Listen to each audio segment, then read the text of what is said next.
నేడు తిరుప్పావైలో 20వ పాసురం. విష్ణువును కీర్తిస్తూ గోదాదేవి మూల ద్రావిడంలో గానం చేసిన 30 పాసురాల గీతమాలికే తిరుప్పావై. వైష్ణవులు పరమ పవిత్రంగా పఠించే ఈ పాసురాలు మధుర భక్తిని ప్రబోధిస్తాయి.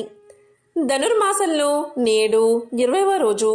ఈ మాసంలో ఆండాళ్ తల్లి రంగనాథుణ్ణి తన భర్తగా పొందడానికి వ్రతాన్ని ఆచరిస్తూ పాసురాలను రచించింది.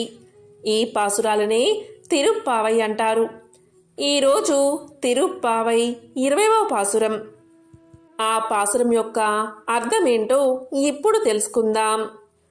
33 కోట్ల దేవతలకు ఏ విధమైన సంకటములు వచ్చినా ముందుగానే అక్కడికి పోయి వారిని రక్షించే సమర్థత గల ఓ స్వామి, నిద్రలేచి ఇలా రా.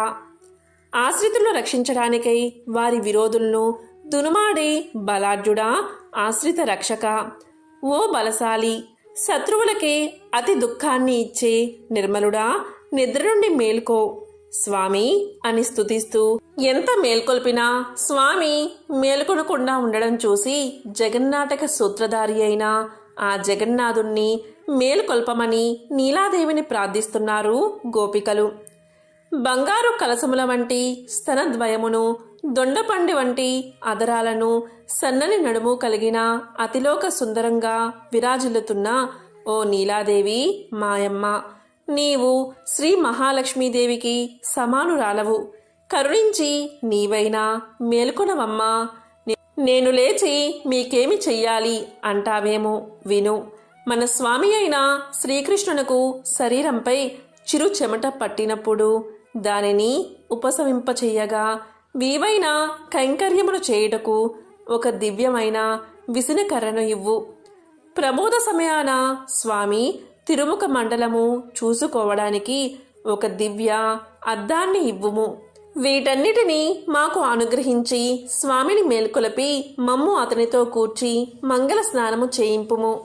తల్లి, నీ అనుగ్రహమున్ననే కదా మా ఈ వ్రతము మంగళముగా పూర్తి కాగలదు అని ఆండాళ్ తల్లి నీలాదేవిని వేడుకుంది ఈ పాసురంలో. అమ్మను కీర్తిస్తే స్వామికి ఆనందం. మరి అమ్మను కఠినంగా మాట్లాడితే స్వామికి కష్టంగా అనిపిస్తుంది. నిన్న మన వాళ్ళు అమ్మను కొంచెం కఠినంగా మాట్లాడేసరికి స్వామికి కొంచెం కోపం వచ్చింది. అందువల్లే స్వామి లేచి రాలేదు. ఈరోజు స్వామిని ఆయనకున్న పరాక్రమాది గుణాలతో కీర్తిస్తారు. ఆయనలో ఉండే జ్ఞానం, శక్తి, బలం, రుజుత్వం ఇలాంటి గుణాలతో కీర్తిస్తారు. ఆయనలో లేవలేదని ఆయనకు ఆనందాన్నిచ్చేలా అమ్మను కీర్తిస్తారు. ఆండాళ్ తల్లి స్వామిని మేల్కొల్పడానికి ఆయన వైభవాన్ని చెబుతున్నారు. 33 వర్గాల దేవతలను ఆపద రాని కంటే ముందే వెళ్ళి కాపాడే గొప్ప బలం కలవాడివే, లేవవయ్యా. చావు అంటూ లేని దేవతలనేమో వారు పిలవకముందే వెళ్ళి కాపాడతావు. ఏమాత్రం కోరిక లేకుండా కేవలం నువ్వు ఆనందంగా ఉంటే చూసి పోవాలని కాంక్షించే మాలాంటి వాళ్ళను మాత్రం కాపాడవా? మేం నీ దగ్గరికి రావడం తప్పయిందా? సత్య పరాక్రమశాలి, ఆడిన మాట తప్పనివాడా, నిన్న మాతో అందరూ కలిసి రమ్మని చెప్పి మాట ఇచ్చి ఇప్పుడు నీ చుట్టూ తిప్పుకుంటున్నావా? ఏమైంది నీ మాట?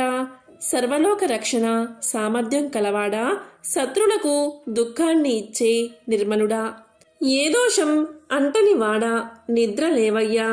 అయితే స్వామి లేవకపోయేసరికి అయితే నిన్న వీళ్ళు అమ్మను కొంచెం కఠినంగా మాట్లాడినందుకు స్వామికి కోపం వచ్చిందని గమనించి అమ్మను ఇలా కీర్తిస్తారు.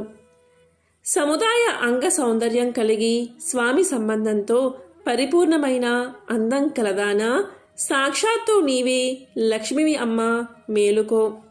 వీళ్ళ ప్రార్థనకి అమ్మ కరిగి లేచి వీళ్ళ దగ్గరకు వచ్చి ఏం కావాలి అని అడిగింది.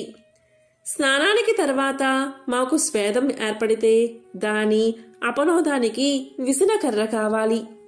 స్నానం తర్వాత అలంకరించుకోవడానికి ఒక నిలువుటద్దం కావాలి. ఈ రెండూ ఇచ్చి నీ స్వామిని ఇప్పుడే మాతో కలిపి నీరాడించు.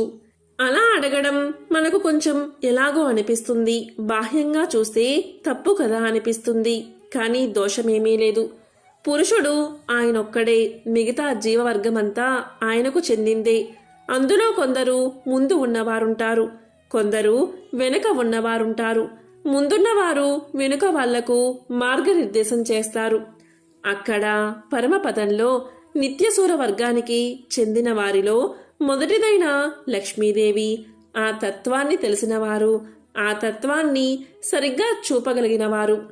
మనం కొత్తగా ఒక ఊరుకు వెళ్ళి అక్కడ చెరువులో స్నానం చెయ్యాలంటే ఆ ఊరు గురించి బాగా తెలిసిన వారి సలహాతోనే చేస్తాం కదా.